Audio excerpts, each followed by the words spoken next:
तो आज हमारे पास राहुल गांधी के जीवन और राजनीति पर कुछ नोट्स हैं। हाँ। चलिए इन पर एक नजर डालते हैं, थोड़ा गहराई से देखते हैं कि उनकी पारिवारिक पृष्ठभूमि, उनकी पढ़ाई और उनका जो राजनीतिक सफर रहा है उसके बारे में ये स्रोत क्या बताते हैं। हाँ बिल्कुल, ये नोट्स एक ऐसे व्यक्ति की कहानी बताते हैं जो भारत के सबसे प्रमुख राजनीतिक परिवारों में से एक से आते हैं जी। और दिलचस्प बात यह है कि इसमें सिर्फ राजनीतिक पड़ाव नहीं है, बल्कि व्यक्तिगत और उनकी पढ़ाई से जुड़ी चुनौतियां भी हैं, वो भी उनके रास्ते को समझने के लिए जरूरी हैं। बिल्कुल। नोट्स में है कि उनका पूरा नाम राहुल राजीव गांधी, जन्म 19 जून 1970 नई दिल्ली में, और जाहिर है नेहरू गांधी परिवार, पिता राजीव गांधी, दादी इंदिरा गांधी, दोनों प्रधानमंत्री रहे जी। और परदादा जवाहरलाल नेहरू, पहले प्रधानमंत्री।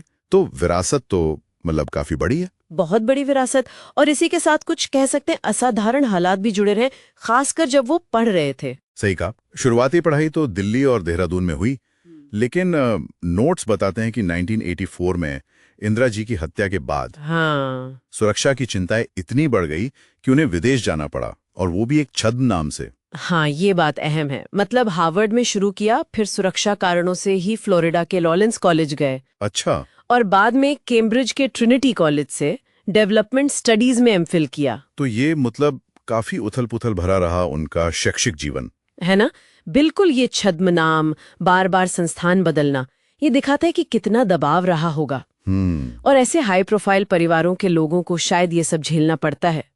और एक बात और, जो उनकी डेवलपमेंट स्टडीज की पढ़ाई है, हाँ, वो शायद कहीं ना कहीं उनके बाद के विचारों से जुड़ती है, जैसे वो समावेशी विकास या जमीनी लोकतंत्र की बात करते हैं। हाँ, ये हो सकता है।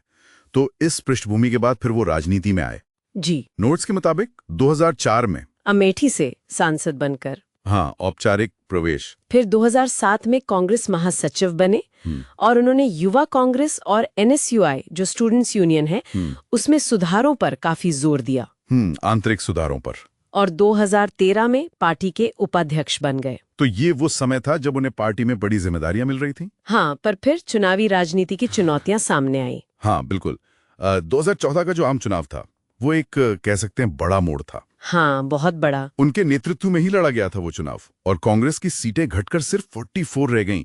बहुत भारी हार थी। जी। और उसके बाद 2017 में उन्होंने अपनी मां सोनिया गांधी जी से अध्यक्ष पद संभाला। हाँ। लेकिन फिर 2019 के चुनाव, वो भी अहम थे। नोट्स में है कि वो अपनी पारंपरिक सीट अमेठी हार गए। हाँ, स्मृति ईरानी से। हाँ। हालांकि केरल के वायनाड से जीत गए थे। जी, वायनाड से जीते, लेकिन अमेठी का हारना बड़ा झटका था, और नतीजों के बाद उन्होंने अध्यक्ष पद से इस्तीफा दे दिया। हाँ, ये उनके करियर का एक महत्वपूर्ण पड़ाव था। नेतृत्व की चुनौतियां और चुनावी हार की जो सच्चाई है, वो सामने आई। इस्तीफे के बाद भी नोट्स उनके कुछ प्रमुख विचारों के बारे में बताते हैं, जैसे समावेशी विकास की बात वो लगातार करते रहे। हाँ, धर्मनिरपेक्षता और जमीनी लोकतंत्र को मजबूत करना। और वो भाजपा की जो सत्ता के केंद्रीकरण की नीति है, उसकी आलोचना करते रहे। बिल्कुल। और RTI एक्ट या मनरेगा जैसी जो UPA की पहले थी, उनकी वकालत भी की है। जी। और देखिए, इन विचारों को जमीन पर उतारने का एक बड़ा प्रयास उनकी हाल की भारत जोड़ो यात्रा में दिखा। हाँ, 2022-23 की यात्रा, वो काफी चर्चा में रही। बहुत। नोट्स इसे एक बड़े जनसंपर्क कार्यक्रम की तरह बताते हैं। हजारों किलोमीटर की पदयात्रा। हाँ, पैदल।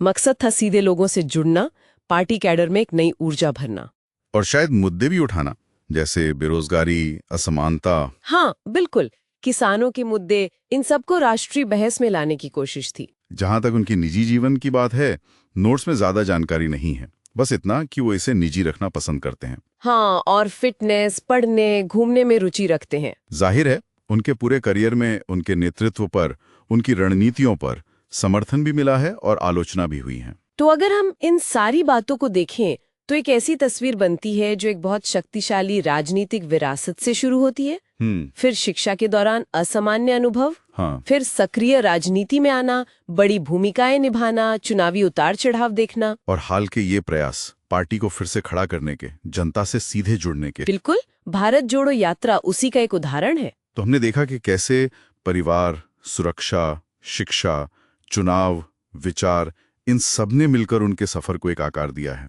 जी।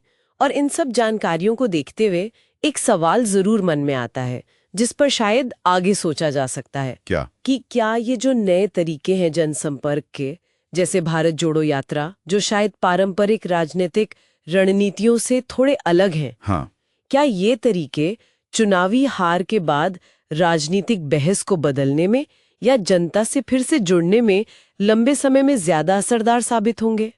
या पारंपरिक तरीके ही बेहतर है? ये एक सोचने वाली बात है।